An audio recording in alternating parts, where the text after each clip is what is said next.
I'm Valerie Bastien from Rockstars360.com, the only website where you can study with rock stars, get tips from industry pros, and promote your band. Today, I'm interviewing Andrea Ferro from Lacuna Coil.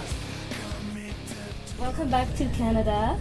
Thank you. Thank you for staying a little longer in Toronto. Yeah, we're gonna have this special show tonight. That wasn't planned, but it's good. It's gonna be fun. So are you happy about how the whole tour went overall? Yeah, really good. I mean, we've been doing a lot of radio promotion on this tour, especially in America.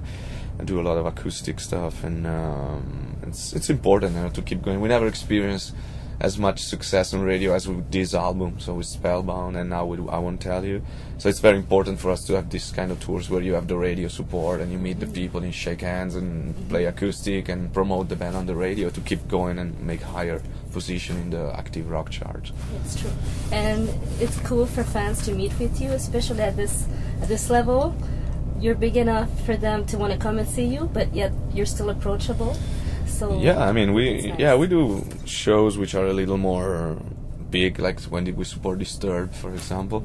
But we also do the smaller shows, like special show like tonight, where you have a couple of hundreds of people, and it's gonna be fun, and they are right there in front of the stage. It's more about having fun together than really the quality of the sound or that kind of stuff.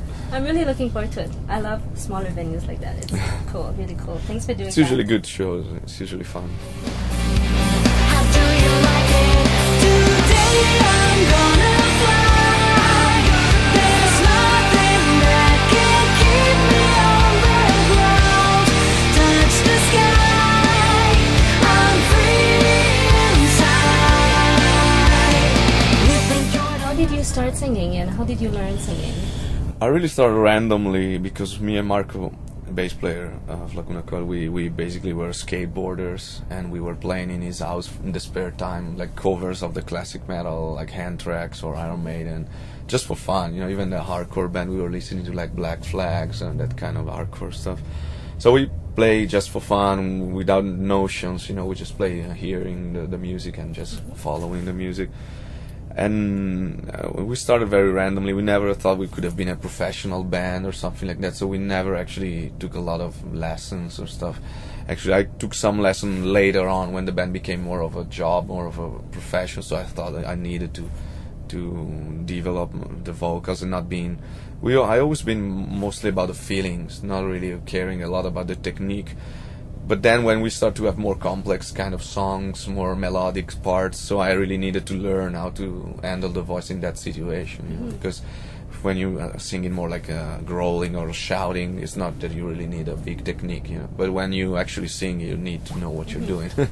So just out of curiosity, you being Italian and Italy being the country of bel canto and all that, what kind of singing lessons did you go for? Did you go for the traditional classical singing, or? No, I actually went for the modern kind of jazz singing. So, I mean, I didn't take a lot of lessons, but I really study a lot for the basic, like for the breathing technique and making your vocal cords stronger, like reinforcing, making it bigger, and a bit of the control also of the notes. But it was mostly in between a very physical exercise with your abs, with keeping the breathing going, and a little bit of the practicing, singing along and do scales for high notes, for changing the from one note to the fifth or to the third or to, you know, all the intervals. And so, but it was nothing like classic music. I went to a lesson with a jazz singer, which also teaches piano, and then also she trained actors to control the voice or recovering when you have an injury or you had a surgery on your vocal cords and you need to practice the start talking again. She teaches also that. She's not like the most famous vocal, but she's a good musician, and she has an overall look on not only... she's more about what you need than what you could learn, you know. Of course, if you study, you can learn everything with time, you know. You practice, you become better. But she's more of a musician herself, so she kind of teach me how to use the notions for my style of singing, not that much in general, not to become an opera singer or, you know. Even if she wants me to do like a little, she teach also to kids, like, so she want me to do like a little show for them. I always sing one song, but I haven't got time so far to do it. Maybe I will, because I want to go back to lesson. But the problem is with the touring schedule that we have, it's so hard, because you have a month off and you don't feel like going on lesson, because in 1 month you can do a few things. So I just do my exercise every now when I'm home. I do it then. But I would like to keep going actually and learning more, but it takes time. So I need a longer break to actually do it. So do you have your routine, a warm-up that you practice? Yeah, actually, I should do it more often, but the problem is that we're so tired when you're on tour and you play every day. So I try to keep it the minimum exercise, like some breathing and some scales, and then sing a little bit of our song.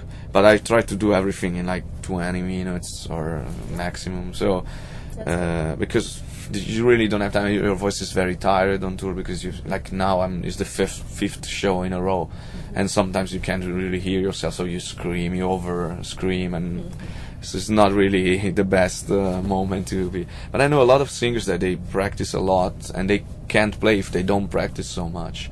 Like I was speaking with Miles from Alter Bridge. Yeah, it's an amazing singer, one of the best rock singer in my opinion right now. And he does long warm-ups exercise, like an hour or something. He told me that he's really warming up the guitar, warming up the vocals.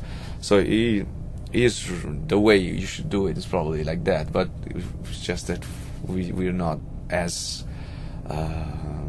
I mean, I don't need that much, maybe because I don't do such complicated stuff as much as he does. But I would love to be able to do that. It takes a lot of strength and discipline. focus. Yeah. Maybe one day I will be able to do that. He's a really cool guy and a great musician, and singer too. So it's like you have to learn from him. That's why when I met him in Spokane, he came to our show like a couple of months ago, and I met him for the first time, and I really asked him a lot of questions, because it's like one guy you look up to. It's like if I met Mike Patton from Fate No More or somebody like that, I would have a lot of questions to ask.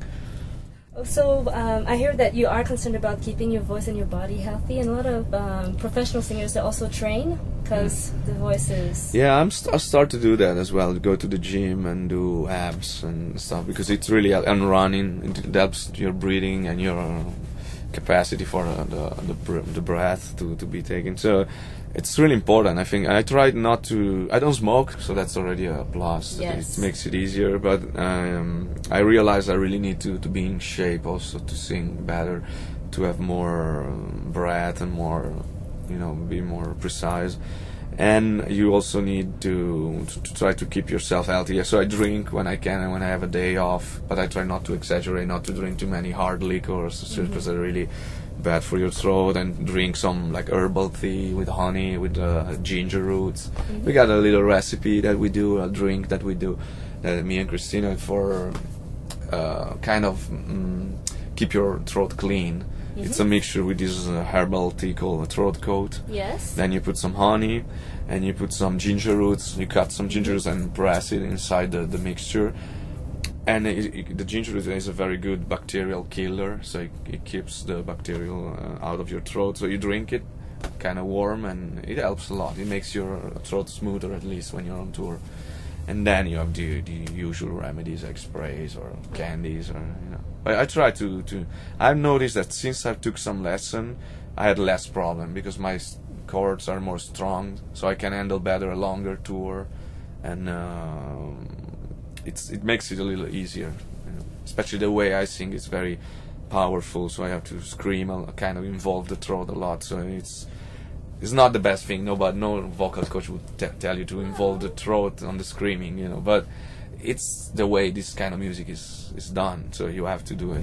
But there is a way to do it without hurting your vocal cords. Yeah, there is. Yeah. If you have a good breath control and the abs to keep the notes there, and then you don't over force your throat, it's good. You can save some. But you'll always learn. Like I learn every time I record, every time I do a tour. I think I become a better singer, because you learn better. Also the way you listen to what you do. Like now I'm using in-ears, so I have to find the right balance to don't put too much voice in my in-ear. Otherwise, I just hear my voice and I think it's perfect, and it's not. Because then you don't need enough music. So you need to have your voice loud enough that you don't have to over scream, but you need also to have a good balance with the music, because you need to listen.